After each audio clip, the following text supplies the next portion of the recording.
아까 말씀드린 책이 어떤 점에서 좋으냐면, 너무 동떨어져 있는 삶과 동떨어져 있는 그런 것들을 말하지도 않고, 또 너무 지나치게 속세적이지도 않으면서, 그 뭐라 그럴까, 정신적인 영역과 실제 현재 우리가 속해서 살고 있는 삶을 되게 잘 밸런스를 맞춰주는 문장들로 구성이 되어 있어요. 이를테면, 불금이다. 드디어 퇴근이다. 젠장 또 월요일이다. 같은 밈과 관용어는 여전히 많은 인기를 누리고 있습니다. 이런 대중적인 밈은 웃기면서도 우리의 슬픈 세계관을 직설적으로 보여줍니다. 한번 워라밸 개념을 자세히 살펴봅시다. 여기에서 워크, 행동은 혐오스러운 희생이고 라이프에는 진짜로 살아가는 인생이라는 전제가 있습니다. 즉, 워라밸을 워크, 라이프라는 이원성에서 출발해 균형을 맞춰야 하는 것으로 정의하고 있는 것이죠. 이 전제에서 내 직업, 일, 행동은 단지 힐링하는 저녁과 주말, 더 밝은 미래, 다음 성공 단계를 위한 희생으로 평가절하되고 있습니다.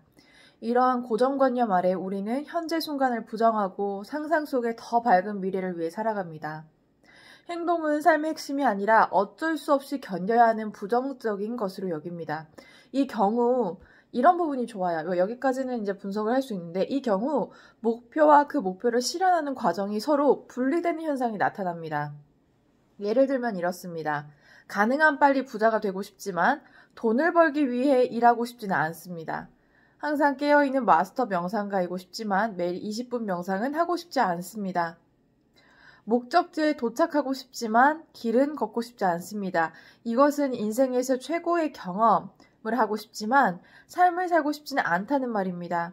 우리 문화는 끝없이 특별함을 쫓습니다. 특별한 순간 사이사이는 낭비한 시간이라고 생각합니다. 심지어 특별한 무언가를 오매불만 기다리다가 막상 그 순간이 오면 실망하기도 합니다. 이게 다였어? 하면서요. 사실 제가 요새 약간 번아웃이 온 상태입니다.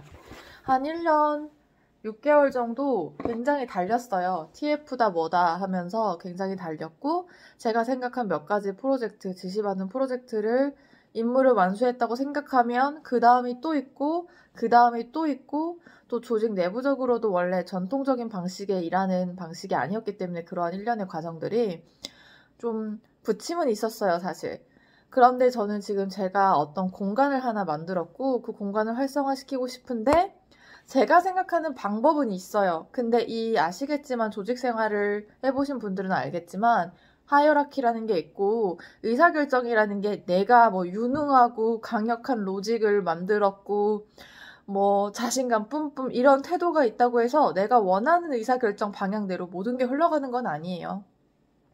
우리가 회사 생활을 하는 것은 이런 조직 안에 내가 속하고 이 속해서 9시부터 6시까지 일하는 대가로 돈을 받겠다라는 계약에 맺어져 있는 상태거든요. 그렇기 때문에 그 조직 안에서의 의사결정 과정이라든가 어떤 일반적인 룰을 뭐 내가 엄청나게 깨어있는 정신으로 확 바꾼다 이런 건 없어요. 차근차근 바꿔 나가려고 노력을 해보는 거죠.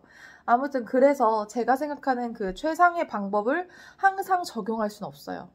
여러 가지 방법, 꼼수라든가 뭐 노하우라든가 나를 증명해내서 내 의견이 조금 더 수월하게 먹힐 수 있게끔 이런 1년을 세팅을 해야 되는데 사실 그렇게 좀 1년 6개월 보내보았어요. 굉장히 좀 그래서 지금 조금 지친 상태이긴 해요. 제가 좀 나름대로 일을 하면서 행복했었던 기억으로 기억하는 게 하나가 청년의 밤이거든요. 이게 지지난해 청년의 밤이에요. 2019년. 이때 직접 저는 행사는 다 직접 수행을 하는 걸 좋아해요. 왜냐하면 이런 기관에서 일하면 계약을 하는 과정이 더 번잡스럽고요. 더 복잡하고요.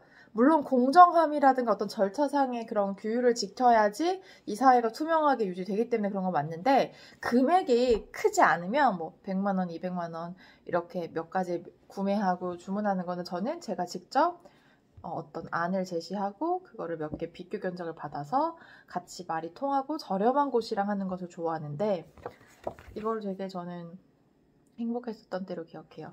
그때 당시에 스마트 워커 최두홍님, 지금 리모트 워크가 굉장히 활성화가 됐잖아요, 코로나 때문에. 근데 그때 당시에는 리모트 워크가 뭐야 했던 시대예요. 근데 하고 싶어서 했어요.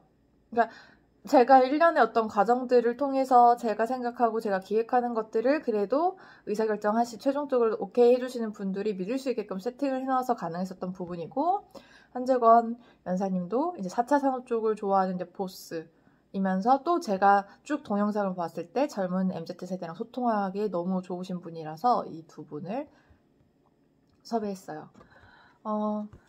되게 브랜딩, 나름대로 브랜딩을 했었어요. 이 이미지 키카드를 갖고, 청년의 밤 키카드를 갖고, 키 이미지를 갖고, 뭐 현수막도 만들고, 그 적은 범위, 예산 범위 안에서 이것저것 해보려고 노력을 했었습니다. 이런 거를 지금 제가 말한 그 만들었다는 공간에 적용하고 싶은데, 쉽지가 않아요. 사실 그 공간도 저는 위워크라는 공간을 굉장히 좀 선망했어요. 아시겠지만 코워킹 오피스예요. 여러 가지, 물론 위워크라는 공간은 굉장히 브랜딩을 정확하게 하고 있는 브랜드였고요, 당시.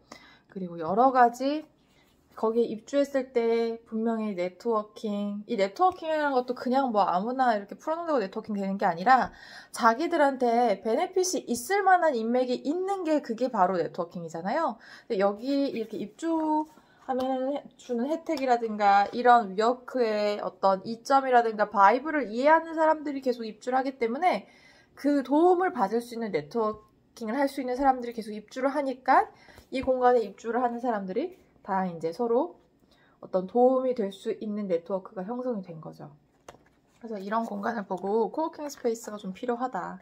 사실 전 좀 버려진 건물 같은 것도 좀 다니면서 그 공간에 팩토리 베를린 보고 와서 또 감명을 받은 상태였기 때문에 그런 걸 해야 된다라고 했지만 그건 좀 잘 되지 않았어요. 근데 아직도 저는 생각해요. 제가 보고 왔던 그 건물주가 빌려주기로 했던 오케이 했던 그 건물에 팩토리 베를린 같은 걸 만들었으면 정말 끝내줬을 것이다 라고 생각합니다. 아무튼 지금 고민하는 부분은 어떻게 저떻게 좀 그래도 아까 앞서 읽었었던 그런 의미 있는 삶을 위해서 일을 단순히 그냥 하라고 해서 하거나 일하기 싫은데 억지로 한다던가 그렇게는 하려고 하지 않아요. 물론 만족스러운 어떤 급여라든가 만족스러운 복지라든가 만족스러운 조직 문화는 아니지만 내가 지금 여기 속해 있고 당장 내가 뭐 어디 다른 데 가서 일할 거 아니면 이곳에서 저는 제가 생각하는 것들을 만들어내는 게 맞다라고 여겨요. 이게 뭐 완전 이제 밀레니얼 MZ 세대랑은 안 맞을 수 있지만 저는 그렇게 생각하는 편인데 약간 그 제가 생각하는 것들을 밀어붙이는 과정을 이제 1년 6개월 동안 해보니까 조금 지친 것 같아요, 사실은. 결론은 더 잘하고 싶고 내가 생각하는 방향을 조금 더 어떻게 보면 효율적으로, 물론 부족하죠. 이거를 조금 그래도 어떻게 조금 민간의 것과 관의 영역을 잘 콤바인해서 해보고 싶은데 쉽지가 않네요. 그래서 지금은 이렇게 주말에, 원래는 지금 이 시간에도 회사에 항상 갔어요. 근데 조금 주말이니까 쉬면서 시간을 보내고 있습니다. 이렇게 책을 읽고 명상하고 저널링 하면서 뭔가 어떤 하나의 뾰족한 수까지는 아니더라도 모든 상황이 뭐 한 번에 풀리는 것은 없다고 생각해요. 조금씩 풀을 수 있는 어떤 인사이트를 얻게 되지 않을까요?